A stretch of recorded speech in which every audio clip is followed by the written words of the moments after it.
அனைவருக்கும் வணக்கம். நம்ம இந்த வீடியோல பார்த்தீங்கன்னா, இந்த 12th ஸ்டாண்டர்ட் தமிழ் பப்ளிக் எக்ஸாம்க்கு படிச்சிட்டு இருக்க ஸ்டூடண்ட்ஸ்க்கு, இந்த நெடுவினா என்னென்ன படிச்சா நம்ம ஃபுல் மார்க் எடுக்க முடியும். அது 18க்கு 18 எடுக்க முடியும். அத பத்தி தான் நம்ம வந்து பார்க்க போறோம்.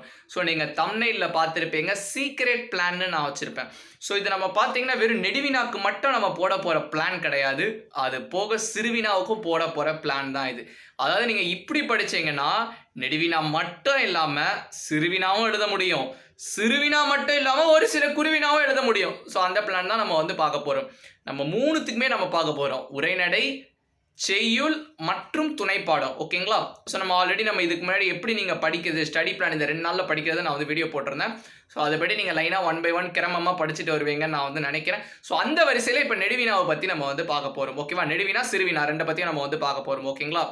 ஸோ நெறைய வீடியோஸ் நீங்க பார்த்துருக்கலாம். இல்ல நெறைய பேர் உங்ககிட்ட சொல்லியிருக்கலாம். 8ல எல்லாருக்குமே பொதுவா நம்ம என்ன பண்ணுவோம்னா, மொத்தம் 8 இயல் இருக்கா? எல்லாம் ஜென்ரலா என்ன பண்ணுவோம்? பாதி பாதி படிக்கலாம். ஃபர்ஸ்ட் 4 படிக்கலாம். இல்ல கடைசி 4 படிக்கலாம். ஸோ ஜென்ரலி நெறைய பேர் பார்த்தீங்கன்னா, ஃபர்ஸ்ட் 4 தான் படிப்பாங்க. ஃபர்ஸ்ட் 4 படிச்சா போதுமான்னு கேட்டீங்கன்னா, ஃபர்ஸ்ட் 4 படிச்சா போதும்னு 100% சொல்ல முடியலனாலும், ஒரு 95% கிட்ட நம்ம வந்து சொல்லிரலாம். ஃபர்ஸ்ட் 4 படிச்சா போதும்னு சொல்லிட்டு. அது போக ஒரு சில கொஸ்டின்ஸ் நான் வந்து சொல்றேன். அத நீங்க பார்த்துக்கோங்க. ஸோ நான் என்னென்ன சொல்றேனோ அத நீங்க கரெக்ட்டா ஃபாலோ பண்ணீங்கன்னா, உங்களால சிறுவினாவும் அட்டெண்ட் பண்ண முடியும். ஸோ அதுதான் நான் வந்து இப்போ வந்து உங்களுக்கு இங்க வைக்க விரும்புறேன். ஸோ நீங்க ஃபர்ஸ்ட் 4 படிச்சிருக்கலாம். இல்ல மொத்தமே 4 கொஸ்டின் தான் படிச்சிருக்கலாம். இல்ல மொத்தத்துல ஒரு சில கொஸ்டின நம்பி இருக்கலாம். ஸோ அப்படி தயவு செஞ்சு பண்ணாதீங்க. நான் சொல்ற மாரி நீங்க வந்து பண்ணுங்க.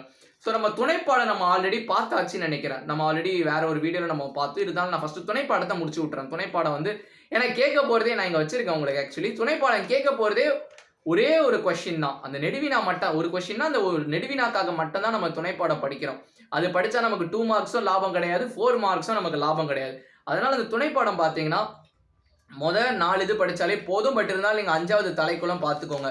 ஏன்னா, கடைசி 4 இயல்லேருந்து 2 கேட்கக்கூடாதுன்னுலாம் எந்த ஒரு சட்டமும் கிடையாது. ஸோ அதனால ஃபர்ஸ்ட் 5 பார்த்துக்கோங்க. இந்த ஃபர்ஸ்ட் 5ல பார்த்தீங்கன்னா, இந்த ஃபர்ஸ்ட் ஒன் பாரதியின் கடிதம். அத தயவு செஞ்சு புக்ல படிங்க. புக்ல சூப்பரா இருக்குது. ஸோ மிச்சம்லாம் பார்த்தீங்கன்னா, கதை தான் நினைக்கிறேன். ஸோ கதை நமக்கு ரொம்ப பிடிக்கும். உரிமை தாகம், தலைக்குளம். ஸோ இந்த மாரி கதை தான் உங்களுக்கு வந்து குடுத்திருப்பாங்க. ஸோ கதைலாம் நீங்க பார்த்துக்கோங்க. ஓகேங்களா? ஸோ துணைப்பாடம் கிளியர்ன்னு நினைக்கிறேன். நெக்ஸ்ட் நம்ம மூவ் ஆன் பண்ண போறது பார்த்தீங்கன்னா, உரைநடைக்கு. ஸோ உரைநடை பார்த்தீங்கன்னா, நான் இயல் நேமோட நான் வந்து சொல்றேன். ஸோ ஃபர்ஸ்ட் 4 இயல் பார்த்தீங்கன்னா உங்களுக்கு தெரியும். தமிழ் மொழியின் நடை அழகியல், பெருமழை காலம், தமிழர் குடும்ப முறை, பண்டைய காலத்து பள்ளிக்கூடங்கள், மதராசப்பட்டினம். ஸோ மதராசப்பட்டினம் பார்த்தீங்கன்னா 5வது யூனிட். ஸோ ஃபர்ஸ்ட் 4 யூனிட் நான் வந்து சொல்லிட்டேன். ஸோ இதில் நீங்கள் என்னென்ன படிக்கணும்னா, இயல் நம்பர் 1, இயல் நம்பர் 2, இயல் நம்பர் 3, இயல் நம்பர் 4, இயல் நம்பர் 5 அண்ட் இயல் நம்பர் 7. ஸோ மொதல் 5 இது இதுலமே நீங்கள் படிச்சிருங்க. நம்ம எப்படி துணைப்பாடத்தில் மொதல் 5 படித்தோம், அந்த மாதிரி இங்கேயுமே நீங்கள் மொதல் 5 நீங்கள் வந்து படிச்சிடணும். நீங்கள் ஆல்ரெடி ஃபர்ஸ்ட் 4 படிச்சிருப்பீங்க நான் நம்புறேன். மொதல் 5வது இது படிச்சிருங்க. ஆனால் 7வது மாதிரி ஒரு ஈஸியான ஒரு லெசன் கிடையவே கிடையாது. இலக்கியத்தில் மேலாண்மை. ஸோ நேர மேலாண்மை, ஸோ இந்த மாதிரி ஒரு பண மேலாண்மை, ஸோ இந்த மாதிரி உங்களுக்கு ரொம்பவே சிம்பிளா எழுதியிருப்பாங்க இந்த லெசன். இலக்கியத்தில் மேலாண்மை பார்த்தீங்கன்னா, ஸோ அந்த லெசன் படிச்சீங்கன்னா உங்களுக்கு 4 மார்க்ஸ்க்கும் ஹெல்ப்ஃபுல்லா இருக்கும். ஸோ அதனால என்னது 1, 2, 3, 4, 5, 7. ஸோ துணைப்பாடம் எழுதினா 1 to 5, இங்க 1 to 5, 7. ஸோ நீங்க இது எப்படி சார் ஹெல்ப்ஃபுல்லா இருக்கும்னு கேட்குறீங்கன்னா, உங்களுக்கு என்ன பண்ணுவான், 2 நெடுவினா கேட்பான், நீங்க 1 எழுதணும். ஸோ இது படிச்சீங்கன்னா நீங்க நெடுவினா எழுதிடலாம். 100% எழுதிடலாம். சிறுவினா என்ன பண்ணுவான், 4 கேட்பான், 2 எழுதணும். நம்ம எத்தனை நம்ம ஸ்கிப் பண்ணியிருக்கோம்?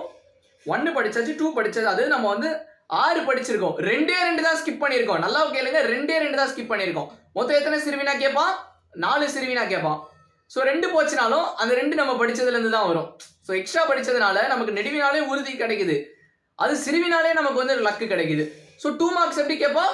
3 கேட்பான். 3ல் 2 எழுதணும்.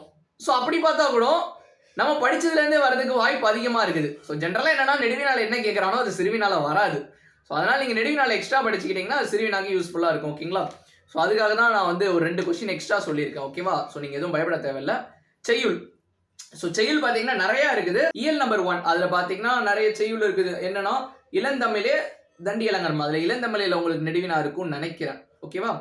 ஸோ 2வது இதில் பார்த்தீங்கன்னா பிறகு ஒரு நாள் கூட நெடுநல் வாடை. ஸோ இந்த மாதிரி இருக்குது. ஸோ 1, 2, 3, 4, 5 இதுலமே 1, 2, 3, 4, 5 படிக்க போகிறோம். 8வது இயலில் பார்த்தீங்கன்னா ரட்சணிய யாத்திரிகம். ஸோ ரச்சனை யாத்திரிகம் ஸ்டோரி மாதிரி தான் இருக்கும். ஸோ அது ரொம்ப ஈஸியாக நம்ம வந்து படிச்சிடலாம். ரச்சனை Yatrigam. So compared to other இயல் ரச்சனை யாத்திரிகம் கொஞ்சம் ஈஸியாகவே தான் இருக்கும். ஓகேவா? அதில் ஒரே ஒரு நெடுவினா தான் கொடுத்துருப்பான். ஓகேவா? ஸோ அது நம்ம பார்த்தீங்கன்னா நிறைய ஸ்டோரி கேட்டிருப்போம். ஸோ அதுதான் ஈஸியாக நம்ம வந்து படிச்சிடலாம். ஸோ இப்படி படிச்சா அதே தான். இங்க நம்ம எத்தனை படிச்சிருக்கோம்? 6 படிச்சிருக்கோம். எத்தனை விட்டுருக்கோம்? 2 விட்டுருக்கோம். ஸோ அதனால பார்த்தீங்கன்னா, கண்டிப்பா 4 மார்க்ஸும் உங்களால அட்டெண்ட் பண்ண முடியும். ஸோ அண்ட் ஆல்சோ நான் சொல்ல மறந்தது என்னன்னா, இங்க இயல் 3 நான் குடுத்துருக்கேன் பார்த்தீங்களா? திருக்குறளும் நீங்க பார்த்துக்கணும். ஓகேவா? ஸோ அது ரொம்ப முக்கியம். ஸோ நீங்க எப்படி வேணா பார்த்துக்கலாம். ஆனா திருக்குறள் படிச்சா வாய்ப்பு அதிகமா இருக்குதுப்பா வரதுக்கு. ஸோ இப்ப நம்ம பார்த்தது மூலமா பார்த்தீங்கன்னா, உங்களுக்கு நெடுவினாக்கு மட்டும் ஹெல்ப்ஃபுல்லா இல்லாம, சிறுவினாக்கும் ஹெல்ப்ஃபுல்லா இருந்திருக்கும். ஸோ எப்படின்ற ஒரு ஐடியா உங்களுக்கு ஓவராலா கிடைச்சிருக்கும். ஸோ ஆக்சுவலி பார்த்தீங்கன்னா, இந்த ஃபர்ஸ்ட் 4 நீங்க படிச்சிருப்பீங்க. அது படிச்சாலே 100% சேஃப்ன்னு சொல்ல முடியாது. பட் ஓரளவு நீங்க சேஃபா இருக்கலாம். இதுவரைக்கும் வந்த பப்ளிக் எக்ஸாம்ல பார்த்தீங்கன்னா, அந்த ஃபர்ஸ்ட் 4 படிச்சே வந்திருக்குது. ஸோ அதுதான் வந்து இது. பட் இந்த வாட்டியும் அப்படி இருக்கும்னு யாராலயும் 100% அஷ்யூரன்ஸ் குடுக்க முடியாது. ஸோ அதுக்கு பதிலா இப்ப நான் சொன்ன இந்த ஸ்ட்ராட்டஜி நீங்க ஃபாலோ பண்ணீங்கன்னா, உங்களுக்கு 4 மார்க்ஸ்க்கும் ஹெல்ப்ஃபுல்லா இருக்கும். ஓகேவா? 2 மார்க்ஸ்க்கும் ஹெல்ப்ஃபுல்லா இருக்கும். ஸோ உங்க ஃப்ரெண்ட்ஸ்க்கும் இந்த வீடியோவை ஷேர் பண்ணுங்க. ஸோ பொறுமையா படிங்க. ஓகேவா? ஸோ ஃபர்ஸ்ட் 4 எழுதி பார்த்துருங்க. மிச்ச 2 நீங்க ஜஸ்ட் படிங்க. ஞாபகம் வச்சுக்கோங்க. ஃபர்ஸ்ட் 4 எழுதி பார்த்துங்க. இஃப் யூ ஹேவ் டைம் இல்ல நல்லா ரிவைஸ் பண்ணிக்கிட்டே இருங்க. நீங்களே செல்ஃப் ரிசைட்டல் உங்களை நீங்களே ஒப்பிச்சு பார்த்துக்கோங்க. ஓகேவா? ஸோ இவ்வளவுதான் இந்த வீடியோ ஹெல்ப்ஃபுல்லா இருந்துச்சுன்னா லைக் பண்ணிக்கோங்க. உங்க நண்பர்களுக்கு ஷேர் பண்ணிக்கோங்க. சப்ஸ்கிரைப் பண்ணாமலே பார்த்துட்டு இருந்தீங்கன்னா, உங்களுக்கு நீங்க நிறைய வீடியோஸை மிஸ் பண்ணுவீங்க ப்ராபப்லி. சப்ஸ்கிரைப் பண்ணிக்கோங்க. Thank you.